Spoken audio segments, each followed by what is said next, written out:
So stay tuned because I'll be dropping for you guys the whole long drama before I reunited with my family. Because from 3 months turned to 6 months, from 6 months turned to a year.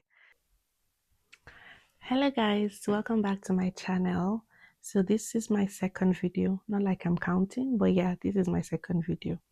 So I'm going to be starting a series of why I moved to Canada, and I'm going to be telling you details of how I moved to Canada. After I gave birth to Nora, my first child, um, my husband walked into the room. That's after birth. My husband walked into the room that day and he told me, "Baby, we are not having another child in this country." Now, don't jump into conclusions. It's not like I had a stressful birth or anything or difficult birth. My birth with Nora was so easy, but the countenance of the nurses was like a zero for us.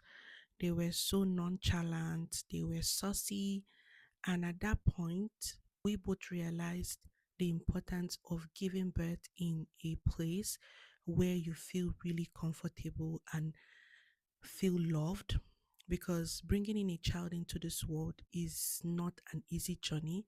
It's not something that should be undermined. And we made a decision there and then that we are not going to give birth to another child in Nigeria. If I didn't say, I'm from Nigeria.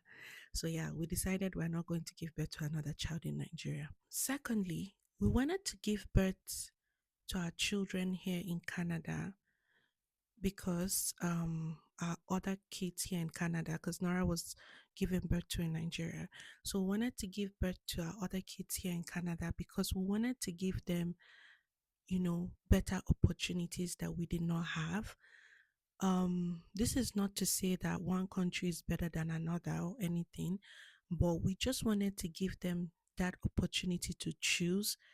We didn't want to have them limited to their home country, and we wanted to give them that ability to, diversify, have options, whatever they want to do in the future. I get a lot of questions from people asking me um the age gap between Nora and King, was it intentional?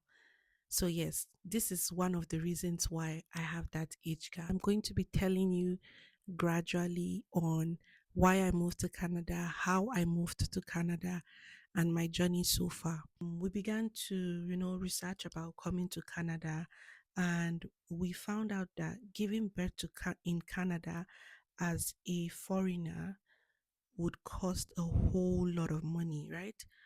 Not that it was something we could not just do, like, give birth and come back to Nigeria, but um, my husband, being an Igbo man, decided to kill two birds with one stone.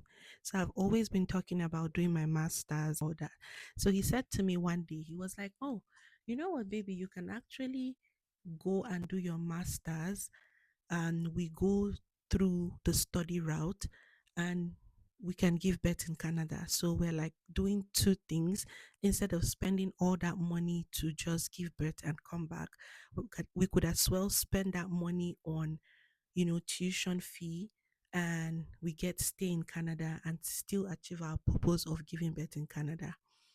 And it made so much sense because for the longest time I'd wanted to do my masters. So I came into Canada January 2022. That was when I came into Canada. I Now the downside of this was that I came into Canada alone. Yes, I know. Stay tuned because I'll be dropping for you guys the whole long drama before I reunited with my family. Because from 3 months turned to 6 months, from 6 months turned to a year. So I reunited properly with my family after a year. Yes.